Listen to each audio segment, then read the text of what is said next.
Hello, my name is Levi. I'm a learning naturalist in the Pasadena area. I teach gardening and ecology, mostly to children pre-K to 8th grade. I also spend time in my garden at home and doing restoration work in the local mountains and in urban spaces. Today, I want to introduce some techniques and ways of thinking about regenerative gardening. So what does regenerative mean? Earth, our planet, is a regenerative system. Made of water, soil, and air, Earth has a fantastic ability to continually regenerate life. However, our current relationship to the Earth is not sustainable. For too long, people have depleted the Earth's natural resources. We've been taking more than we give back. We now need to actively restore the systems that allow for regeneration. Water. Life as we know it depends on water. I live in a place once called Hahamagna, land of the Tongva people. I live in the Arroyo Seco watershed of the San Gabriel Mountains. From the mountains, the Arroyo Seco flows to the Los Angeles River and on to the Pacific Ocean. At the headwaters, the Arroyo Seco looks like this, perhaps very similar to how it looked over millennia. This is what the Arroyo Seco looks like today, as it meets the Los Angeles River, near what was the village of Yagna. In the early 20th century, we channelized over 90% of our rivers and drained wetlands and riparian ecosystems in the development of our cities. Los Angeles County now has less than 6% of its wetlands intact. Today, our rivers and storm drain systems deliver water from the mountains to the ocean faster than you can travel on the freeway. It takes less than 20 minutes for water to travel from the mountains to the ocean. With this comes all the pollution that we generate from our homes, our industries, and our roads. As we continue to pave increasingly more land for urban development, we send water to the ocean that would otherwise be absorbed into the ground to recharge our local water supply. But we can do things differently. We can remake our cities. By making better use of urban space, we can slow the degeneration of our ecosystems and begin to restore the Earth's ability to sustain life. We can start to restore the land's ability to absorb water with this simple idea. Slow it, spread it, and sink it. Bioswales are one way we can slow rainwater that would otherwise cause erosion and pollution. Then spread the water through the landscape and sink it into the earth.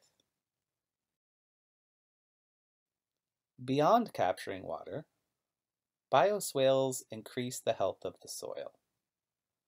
The planet has lost half its topsoil in the last 150 years.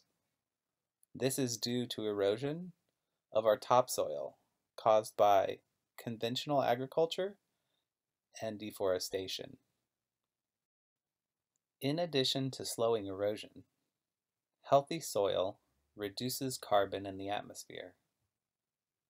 The Earth stores carbon in three main ways: in the atmosphere, in the oceans, and in the land: air, water, and soil.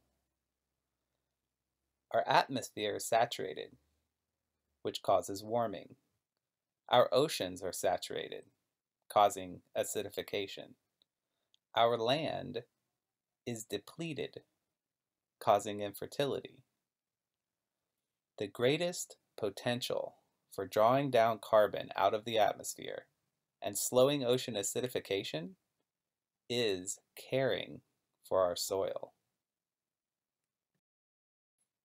To regenerate soil health and sink carbon, it's important to keep biomass, like wood chips, leaves, branches, and logs, in the soil. Horticulture is one way of doing this. Also, fallen leaves, branches, and garden clippings produce healthy soil when left on the ground. So leave the leaves. Composting is a great way to keep our food waste out of the landfill and to provide dense nutrients to the soil.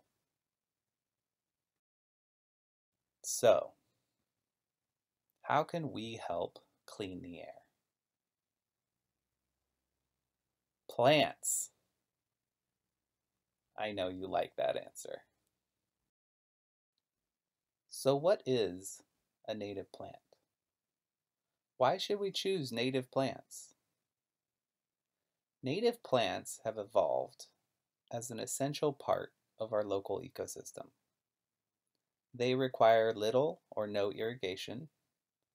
Their root systems hold moisture and improve soil, and local wildlife depend on them. The loss of biodiversity is one of the biggest challenges on Earth. Planting native habitat restores vital ecosystem functions that we all depend on. People are essential to the regeneration of a healthy planet. People have done an enormous amount of damage to the earth, and it is our responsibility to restore it. As we begin to heal the land will heal us. Here are 4 ways to think about your garden: water, soil, air, and people. So how does water move through the landscape? How can we slow it, spread it, sink it? What systems can we adopt to return biomass to the soil? Where can we incorporate native plants to support wildlife and clean the air? And who are the people in our community that can help care for the earth?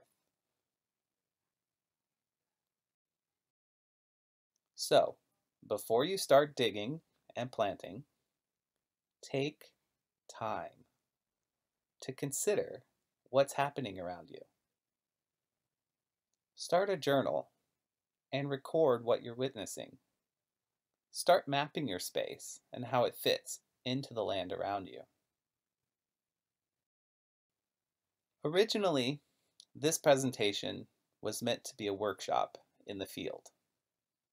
So I encourage you to put these ideas into practice where you are. I've created some steps that I hope will help you investigate and engage with the ecosystem that you are a part of. First, locate yourself in space and time. Find a map or satellite image of your area. Map your relationship to mountains, rivers, ponds, ocean. Research the history of people on that land. Reach out to local historians, naturalists, first people, and elders, and discover how this land has been used or how this land has been damaged. Second, how does water move through your area? Start by noticing how and when the rain falls on your land. Note where it's flowing and where it's collecting.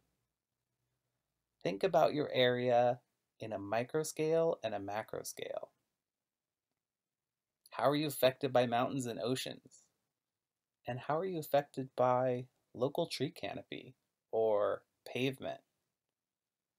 Notice your elevation from high to low. And don't forget to include things like roofs and tree cover. Make a list of interventions that would spread, slow, and sink water. Third, what is your soil like and what is its history? Research your local geology.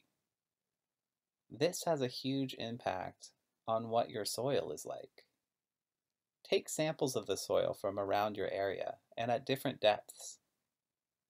Observe your soil texture, color, feel, smell. Test how your soil responds to water. You can do this through a percolation test. You can ball it up in your hand and see how it responds. Does your soil have toxins in it? Explore how you can improve your soil by adding biomass, adding sand. Adopt practices that cycle carbon and nutrients back into the soil. Chop and drop, composting, cover crops. All of these are ways to protect your soil from the burning sun in the summertime, protect it from rain and erosion, and again, we're returning biomass to the soil. 4. Do you know what plants and animals are native to your area? Observe and document what plants, insects, birds, and wildlife are present. Try the iNaturalist app. This will help you record and also identify the things that you're seeing. In addition, it will help the global science community to do the work that they do. Investigate what animals and plants are native or endemic to your place. Integrate local native plants into your garden plan. Identify ways that you can restore natural habitat with plants that attract local wildlife, provide food, water sources, shelter. Explore native plants that provide food and medicine for people and provide habitat for wildlife at the same time. And keep in mind, these should reflect your local area, the native plants and animals of that area, and indigenous traditions that are historical to that place. Watch your local wildlife population grow as you start to maintain the habitat. Fifth, who do you know in your neighborhood that's interested in nature and gardening? Start with what you can do and how you can collaborate with others. Who's doing the work around you? Conservation groups, restoration projects, people working in environmental justice, regenerative farmers, and habitat gardeners. Make a list of people that you can help who might be able to help you. You could volunteer at your school. You could reach out to the scouts, offer projects that they can help with, your church, your mosque, the local library. And remember, are there indigenous people who are active in your area? Reach out to them. They're a depth of knowledge, and it's a knowledge that we've been losing for many years. So here are some resources that have helped inspire me and inform me in the work that I do in caring for the earth. There's a wide world of knowledge out there if we take the time. Thank you so much for taking the time with me today. I hope you learned something new that will help you go deeper in your experience with the land. And please reach out if you have any questions or thoughts. I would love to hear from you.